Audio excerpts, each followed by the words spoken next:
Welcome one and all, I'm Alexis, aka The Soft Reader, and I'm here today to do a video that I have waited months to film. I'm so excited, and that is basically to recommend you some of my favorite horror movies. I know we are halfway through the month of October already, but I figure if you're still wanting to get in some spooky thrills before the month is over, I'd recommend you my favorite horror movies. These are kind of all across the board. Some of them are older horror movies, some of them are newer horror movies. I know there's for sure one of these that isn't originally in English, though there is an English adaptation, which I will mention.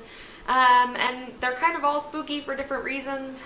I didn't choose some of the more critically acclaimed older horror films, such as, The Cabinet of Dr. Caligari, Nosferatu, only because I don't feel like they're quite as terrifying now than some other spooky films are. I watched them a lot when I studied film, and I can tell you they're charming. They're not necessarily scary. So some of these are a lot more recent, so we'll just go ahead and get into it. I'm gonna go ahead and start with one of my all-time favorite films, period, and that is the original Alien film. I honestly recommend both Alien and Aliens, but Alien is the one I typically prefer, so that's the one I'm going to talk about. Of course, this stars Sigourney Weaver, and she is part of the crew of the Nostromo, which is a spaceship, and basically the Nostromo gets a distress signal down from a planet, and so they decide to go check it out. And when they're there, something gets aboard the ship, and it's basically about the crew of the Nostromo trying to figure out what's going on, what got on their ship, how can they get rid of it. The first one is a lot more of a slow crawl. It's more of a mystery as you're trying to figure out what's going on.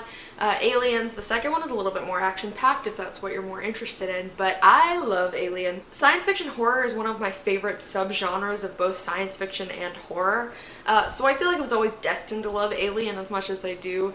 Alien is creepy, but there's so much about Alien that's creepy that's not just the xenomorphs, it's not just the alien, it's a lot about other things I don't want to spoil, but yeah, man, I love Alien.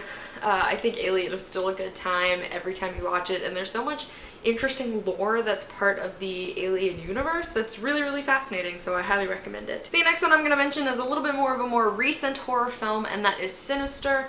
This is the one that stars Ethan Hawke as a true crime writer who actually moves his family into the house where the previous family was murdered. They were found hanging in the backyard, in a tree in the backyard.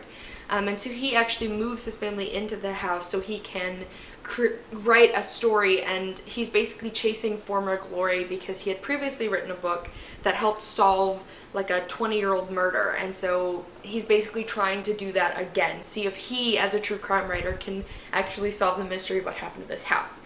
While he's in this house, he actually discovers a bunch of old movies, and so he goes, interesting, this is the only thing left in this house, so he decides to watch them, and as he watches them, he discovers that there is something both supernatural and sinister going on.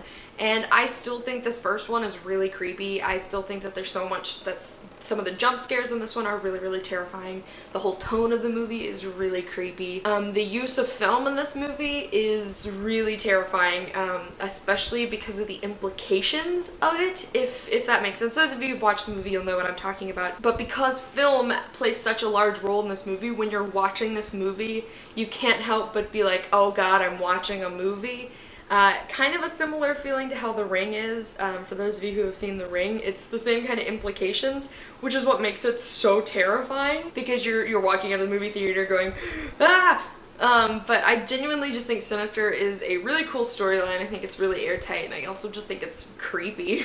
So it's absolutely perfect for the spooky season. The next one I'm going to mention is another classic, and that is Stanley Kubrick's The Shining.